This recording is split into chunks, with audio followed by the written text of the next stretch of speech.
নমস্কার বন্ধুরা, আমি সুমি ইচ্ছে রান্না কিচেন হাউসে তোমাদের আরও একবার স্বাগতম জানাচ্ছি। আজকে আমার রেসিপি হলো রেশমি আলু ফ্রাই।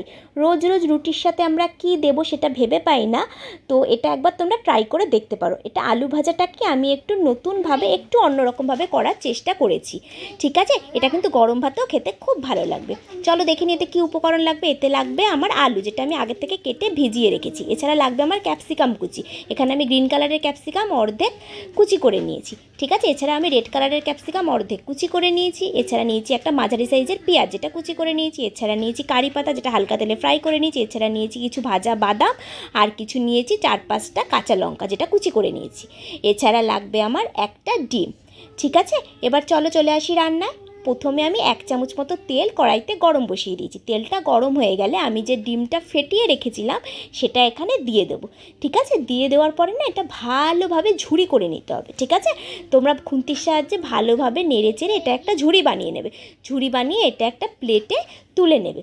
ঠিক আছে, প্লেটে তুলে নেওয়ার পরে আবার একটু তেল গরম করে দিতে বসিয়ে দেবে। আন্দাজ মতো তেল গরম বসাবে। এটা এই তেলেই কিন্তু পুরো রান্নাটা হবে, সেই হিসাবে আন্দাজ মতো তেল বসাবে। দেন আমি এখানে যে কেটে রেখেছিলাম আলুটা, সেটা সম্পূর্ণটা আমি অ্যাড করে দেবো। ঠিক আছে, সম্পূর্ণ আলুটা অ্যাড করে দেওয়ার পরে আবার একটু নেড়েচেড়ে মিশিয়ে নিতে হবে। ঠিক আছে, গ্যাসের ফ্লেমটা কিন্তু সবসময় মিডিয়ামে রাখবে। আঁচ বাড়ালেও হবে না, কমালেও হবে না, সব সময় মিডিয়াম ফ্লেমে পুরো রান্নাটা আমি কমপ্লিট করব। দেন আমি এখানে অ্যাড করে দেবো ক্যাপসিকাম কুচি, গ্রিন আর রেড কালারের ক্যাপসিকাম, যেটা আমি আগে থেকে কুচি করে রেখেছিলাম, সেইটা আমি অ্যাড করে দিলাম। তারপরে আবার আলুর সাথে আবার নেড়েচেড়ে ভালোভাবে মিশিয়ে নিতে হবে, যাতে আলু আর ক্যাপসিকামগুলো যাতে ভালোভাবে মিশে যায়। দেন আমি অ্যাড করব এখানে যে মাঝারি সাইজের পেঁয়াজটা আমি কুচি করে রেখেছিলাম সেটা, আর দিয়ে দেবো এখানে কাঁচা লঙ্কা কুচিটা, যেটা আমি আগের থেকে কুচি করে রেখেছিলাম। ঠিক আছে, এই অবস্থায় বলে দিই, গ্যাসের ফ্লেমটা কিন্তু কখনো বাড়াবে না, গ্যাসের ফ্লেমটা কিন্তু মিডিয়ামেই রাখবে। ঠিক আছে, বাড়ালে কিন্তু পুড়ে যাওয়ার সম্ভাবনা থাকবে, আর কমালেও হবে না, ঠিক মিডিয়াম ফ্লেমেই কিন্তু রান্নাটা হবে। ঠিক আছে, পেঁয়াজটা আর কাঁচা লঙ্কাটা সবটাই অ্যাড করে দেবে, দিয়ে আবার একটু নেড়ে চেড়ে ভালোভাবে মিশিয়ে নেবে। দেন আমি এখানে অ্যাড করব হলুদ গুঁড়ো।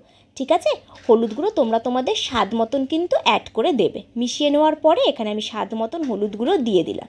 ঠিক আছে, এরপরে এখানে আমি অ্যাড করব স্বাদ মতো লবণ। তোমরা তোমাদের স্বাদ অনুযায়ী এখানে লবণটা ব্যবহার করবে। ঠিক আছে, এখানে আমি লবণটাকে অ্যাড করে দিলাম। দেন আমি আবার কিন্তু ভালোভাবে নেড়েচেড়ে মিশিয়ে নেব। লবণ আর হলুদটা দেওয়ার পরে ভালোভাবে আলুটা, ক্যাপসিকামটা এগুলো ভালোভাবে নেড়েচেড়ে মিশিয়ে নেওয়ার পরে আমি ঢাকা দিয়ে 5 মিনিটের জন্য রেখে দেবো। ঠিক আছে, এইখানেও কিন্তু ফ্লেমটা তুমি মিডিয়াম রাখবে। দেখো আমি ঢাকা খুলে চলে এসেছি।